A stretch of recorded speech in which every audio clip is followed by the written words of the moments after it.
Impact Family, impacting the world through healthy family. Shalom sahabat Impact Family yang dikasih Tuhan.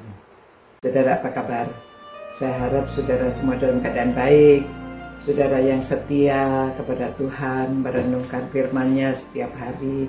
Tentunya saudara, hidup saudara semakin hari semakin baik. Karena firman Tuhan dalam Kolose 3 ayat 12 mengatakan, karena itu sebagai orang-orang pilihan Allah yang dikuduskan, yang sudah dipisahkan dari hidup gelap ke dalam terang, ya, sudah dikuduskan.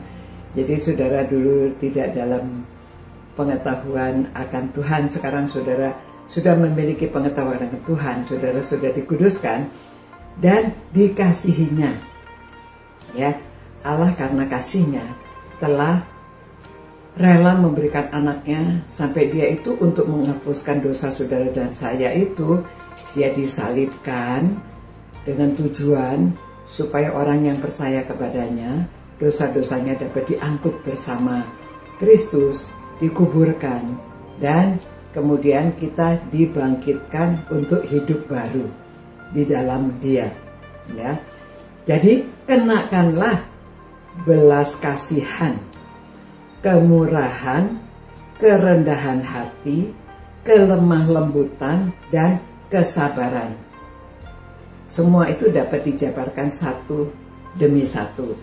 Tapi saat ini saudara, jadi kalau kita sudah membuang hidup yang lama, kita hidup yang baru, kita sudah melepaskan pakaian kita yang lama, ganti pakaian yang baru, maka kita harus dapat mengenakan belas kasihan, ya.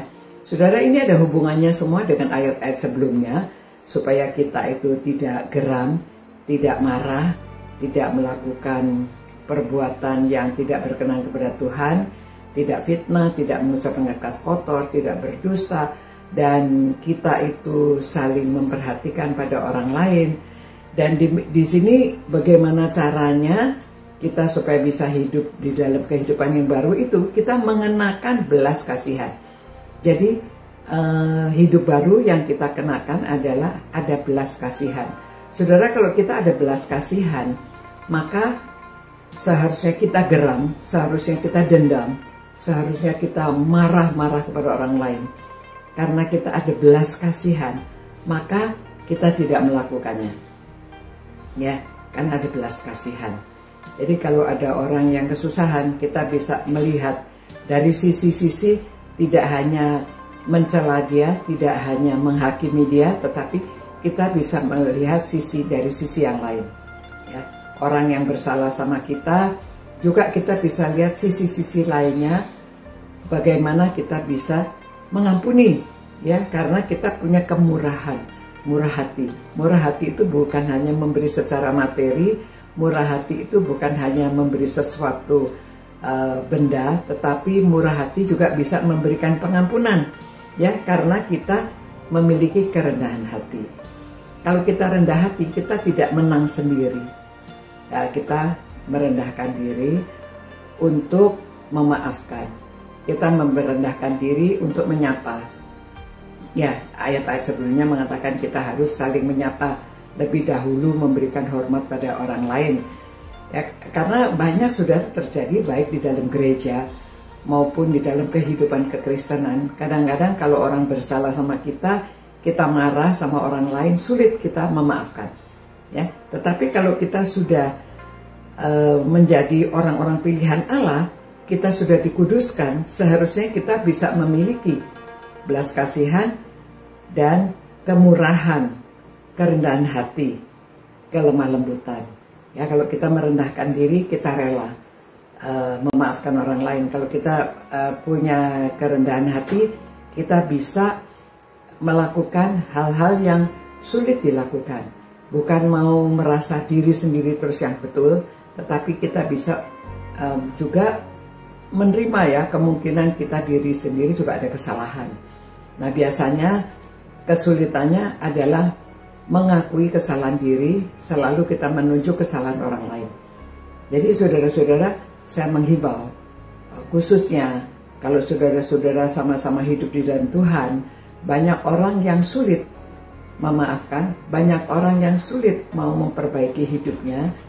Saudara, ini firman Tuhan penuh dengan ajakan untuk kita hidup baru, meninggalkan cara yang lama, dan sekarang kita hidup di dalam kehidupan yang baru.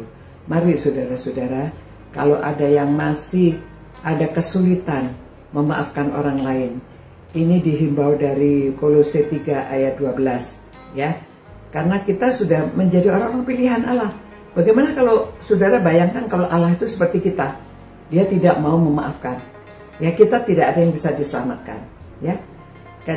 Kita pikirkan kalau kita di dalam kedudukan kita sebagai Allah, Allah itu penuh dengan belas kasihan. Kesalahan kita bagaimanapun juga, kalau kita mau mengakui, kita mau bertobat, kita diampuni, kita dimaafkan. Itu sebabnya baiklah kita harus dikatakan dalam ayat 11 juga, kita memperbarui, memperoleh pengetahuan yang benar menurut gambar Khaliknya. Jadi kita mesti menurut gambar Kristus. Kalau Kristus sudah rela mengampuni semua dosa kita, Kristus sudah merendahkan diri menjadi manusia, lalu dia mau supaya kita itu hidup di dalam dia, seperti apapun kesalahan kita diampuni. Karena Kristus sendiri yang sudah merendahkan diri, rela mengampuni. Apalagi kita ini adalah manusia yang berdosa. Marilah ya kita saling mengampuni, saling rendah hati, memiliki kelemah lembutan, tidak selalu arogan, merasa diri benar sendiri. Tuhan, kiranya Tuhan mau mendengarkan doa kami ini. Kiranya Tuhan mau menolong supaya kami yang sudah setia kepada Engkau mau merenungkan firman-Mu, kami dapat menjalankan firman-Mu, kami dapat menghidupi firman-Mu. Tolong Tuhan, supaya gereja-gereja ada damai, gereja-gereja ada hidup yang berbelas kasihan, saling mengasihi, saling merendahkan diri, ada kelemah lembutan.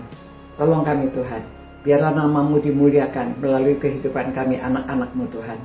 Ampuni segala dosa dan kesalahan kami Tuhan, supaya kami dapat hidup berkenan di hadapan hadirat-Mu. Dalam nama Tuhan Yesus kami berdoa. Amin. Ya saudara-saudara, demikian renungan saat ini supaya saudara dapat menghidupi firman Tuhan. Dan saudara, Tuhan memberkati saudara, dan jadilah berkat di mana saudara berada. Sampai jumpa pula. Ciao. Impact Family, impacting the world through healthy family.